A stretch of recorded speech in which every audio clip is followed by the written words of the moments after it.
संबोधन कारक वाक्य में जिस शब्द के द्वारा किसी व्यक्ति को पुकारा जाता है या बुलाया जाता है उस शब्द में संबोधन कारक होता है।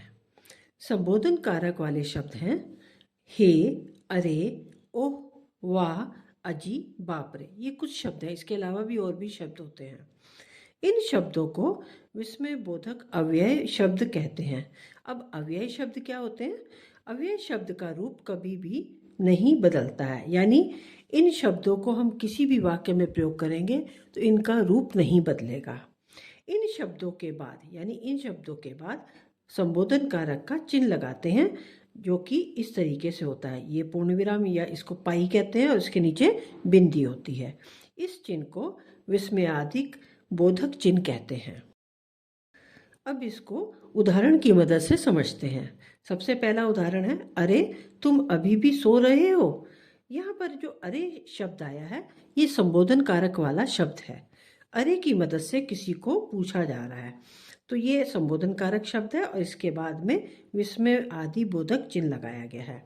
दूसरा देख लेते हैं, संजय यहाँ आओ।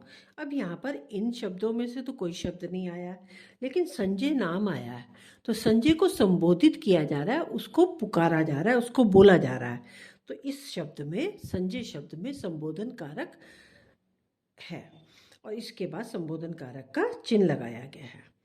उसी तरह से हे ईश्वर कृपा करो, यहाँ पर संबोधन कारक वाले शब्द जो हे है ये आया है, उसके साथ में संज्ञा शब्द भी आया ईश्वर, यानी हे ईश्वर की मदद से ईश्वर को संबोधित किया जा रहा है, उसको पुकारा जा रहा है कि कृपा करो।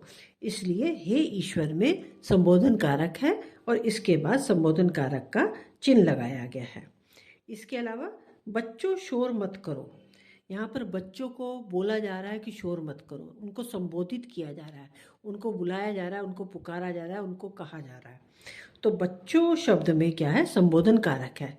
लेकिन यहाँ पर ध्यान देने वाली बात है कि ज़्यादातर हम लोग जब बच्चों लिखते हैं तो इसमें ओ की मात्रा के साथ अनुस्वार आता है।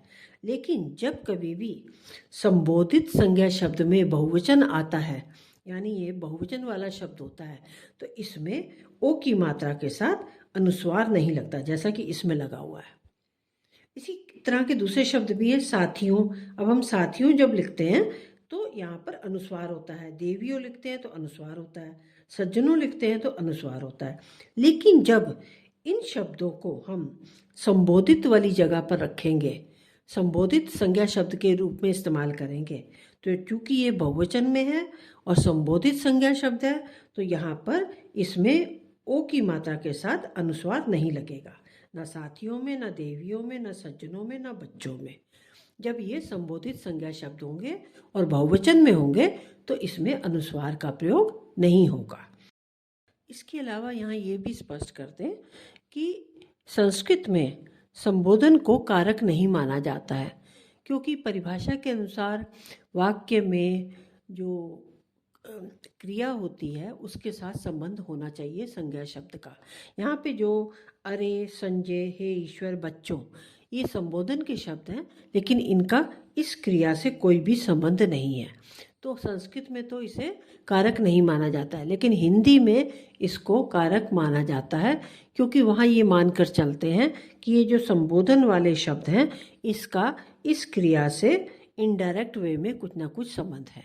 आशा करती हूँ आपको समझ में आ गया होगा। अगली नई जानकारी के साथ नए वीडियो में फिर से मिलेंगे। धन्यवाद।